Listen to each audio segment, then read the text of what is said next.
Hello viewers, welcome to Tips Mathematics 23. So இன்றைக்கான வீடியோவில் என்ன பார்க்க போகிறோம் பார்த்தீங்கன்னா பாலிட்டியில் இருக்கக்கூடிய ப்ரீவியஸ் கொஸ்டின் தாங்க நம்ம பார்க்க போகிறோம். ஸோ ஒரு வீடியோலுமே 10 ப்ரீவியஸ் கொஸ்டினாக பார்த்துட்ருக்கோம். ஸோ அந்த வகையில் இன்றைக்கான ஃபர்ஸ்ட் கொஸ்டின் என்னங்கிறத நம்ம பார்க்கலாம்.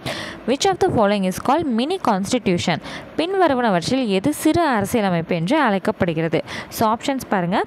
கவர்மெண்ட் ஆஃப் இந்தியா ஆக்ட் 1935, இந்திய அரசு சட்டம் 1935, 42nd கான்ஸ்டியூஷனல் அமெண்ட்மெண்ட் 42வது அரசியலமைப்பு திருத்தம், 44வது அரசியலமைப்பு திருத்தம் 44th constitutional amendment, government of India act 1919, இந்திய அரசு சட்டம் 1919.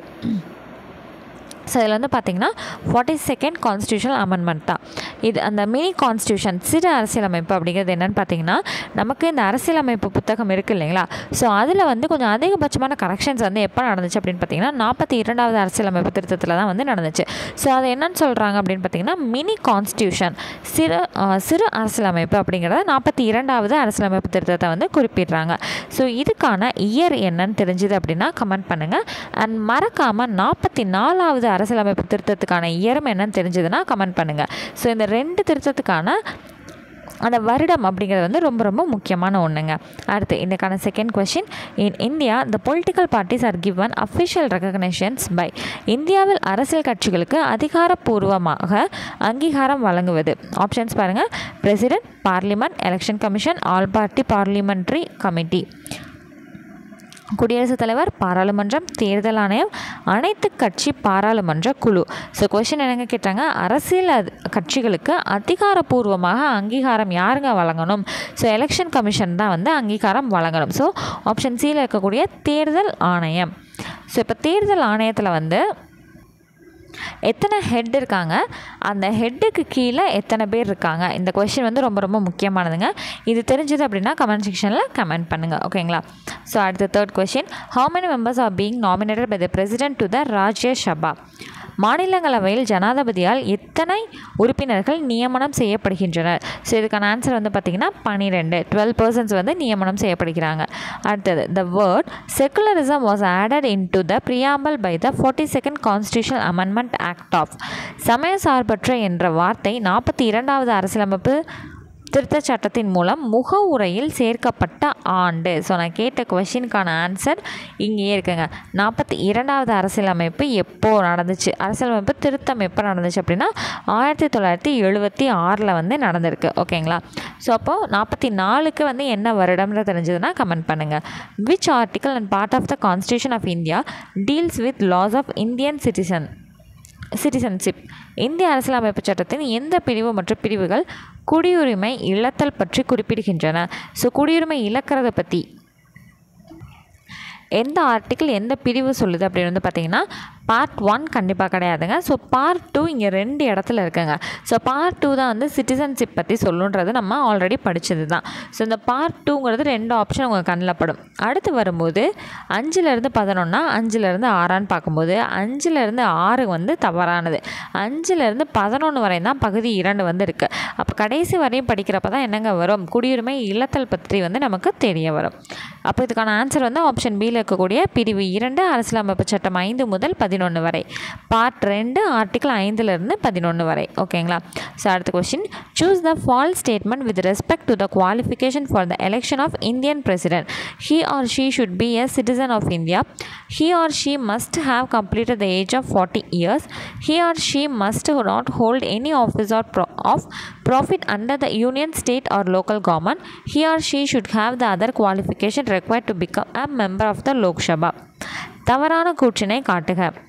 இந்திய குடியரசுத் தலைவர் தேர்தலில் போட்டியிடுவதற்கான தகுதிகள்: இந்திய குடிமகனாக அல்லது குடிமகளாக இருத்தல் வேண்டும், 40 வயது பூர்த்தி அடைந்தவராக இருத்தல் வேண்டும், நடுவண் அரசிலோ மாநில அரசிலோ அல்லது உள்ளாட்சி அமைப்புகளிலோ ஊதியம் பெறும் பதவியில் இருத்தல் கூடாது, மக்களவை உறுப்பினராவதற்கான தகுதியினை பெற்றிருத்தல் வேண்டும். ஸோ இதில் எது வந்து தவறானது அப்படின்னு பார்த்தீங்கன்னா, ஸோ ஃபஸ்ட் ஆப்ஷன்ஸை வந்து வெரிஃபை பண்ணிடுவாங்க. ஸோ நம்ம வந்து குடியரசுத் தலைவர் ஆகணும்னா கண்டிப்பாக வந்து இந்தியன் சிட்டிசனாக வந்து இருக்கிறதுங்கிறது அவசியம். ஸோ வயசு 40 வயசு பூர்த்தி ஆகிருக்கணும் அப்படிங்கிறதா வந்து இங்கே என்னதுங்க தப்பானது. ஸோ கரெக்டான ஏஜ் என்னன்னு தெரிஞ்சுது அப்படின்னா டக்குன்னு கமெண்ட் செக்ஷனில் கமெண்ட் பண்ணுங்கள்.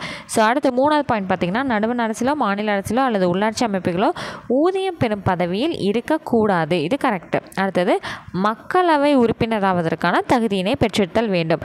ஓகே, லோக்சபா அதில் தான் வந்து மெம்பர் ஆகிறதுக்கான தகுதியை வந்து பெற்றிருக்கணும். ஏங்க அந்த சபை வந்து சொல்கிறாங்க, ஏன்னா எல்லா பவருமே எங்கே இருக்குது, மக்களவையில் தான் இருக்குது. ஸோ கம்பல்சரி குடியரசுத் தலைவர் வந்து எதில் உறுப்பினர் ஆகிறதா வந்து பெற்றிருக்கணும்னா மக்களவை உறுப்பினர் ஆவதற்கான தகுதியினை தான் பெற்றிருக்கணும். இங்கே தவறானது என்னென்னு பார்த்தீங்கன்னா ஆப்ஷன் பி தான் நமக்கு தவறானது. So, next question. Which of the following statements are correct about Dr. Sachidananda Sinha? He was the oldest member elected as the temporary president of the assembly. He was elected as the vice president of the assembly. He was elected as the president of the assembly. Doctor Sachchidananda சின்ஹாவை பற்றிய சரியான கூற்றினை தேர்ந்தெடுக்கவும். அவர் இச்சபையின் மூத்த உறுப்பினராக தற்காலிக தலைவராக தேர்ந்தெடுக்கப்பட்டார். அவர் இச்சபையின் துணைத் தலைவராக தேர்ந்தெடுக்கப்பட்டவர். அவர் இச்சபையின் தலைவராக தேர்ந்தெடுக்கப்பட்டார். ஸோ நம்மள்ட்ட வந்து சரியானது எதுன்னு தானே இங்கே கேட்டிருக்காங்க. இவர் இச்சபையின் மூத்த உறுப்பினராக தற்காலிக தலைவராக தேர்ந்தெடுக்கப்பட்டார். ஸோ இதுதான் வந்து என்னதுங்க சரியானது. துணைத் தலைவர் வந்து கிடையாதுங்க, தற்காலிக தலைவராக தான் தேர்ந்தெடுக்கப்பட்டாங்க. இங்கே என்ன கொடுத்துருக்காங்க, ஸ்ட்ரெயிட்டாக தலைவர்னு கொடுத்துட்டாங்க. ஆனால் என்னது வெறும் தற்காலிக தலைவர் தான். அப்போ அந்த தற்காலிக தலைவர்கிற வார்த்தைக்காக ஆப்ஷன் 1 வந்து நமக்கு சரியானது. ஓகேங்களா. ஸோ அடுத்தது, which does not take relationship between the centre and the states are. எவ்வகையான உறவு மத்திய மாநில அரசுகளுக்கு இடையே இல்லை என்னன்னு பார்த்தீங்கன்னா பப்ளிக் ரிலேஷன்ஸ். பொதுவான உறவுகள் வந்து எதுவுமே சென்டர் அண்ட் ஸ்டேட்டுக்கு வந்து ரிலேஷன்ஷிப்பே வந்து இல்லாமல் போயிடுச்சு. ஸோ எனக்கான 9th question, who among the following decides whether a bill is a money bill or not? So அந்த கொஷின் வந்து அத்தனை தடவை நமக்கு ரிப்பீட் ஆகிருக்குங்க. ரொம்ப முக்கியமான கேள்வி. கீழ்கண்டவற்றுள் ஒரு மசோதாவை நிதி மசோதாவா அல்லது இதர மசோதாவா என தீர்மானிக்கும் அதிகாரம் கொண்டவர் யார் அப்படின்னு பார்த்தீங்கன்னா மக்களவை சபாநாயகர், ஸ்பீக்கர் ஆஃப் லோக்சபா. ஓகேங்களா. அவருக்கு தான் என்னங்க இருக்குது, இது மணி பில்லா இல்லை நார்மலாங்கிறது வந்து தீர்மானிக்கக்கூடிய அதிகாரம் அவர்கிட்ட தான் இருக்குது. ஸோ எனக்கான லாஸ்ட் கொஸ்டின், இந்த first general election held in 1952 the number of woman candidates who were elected was.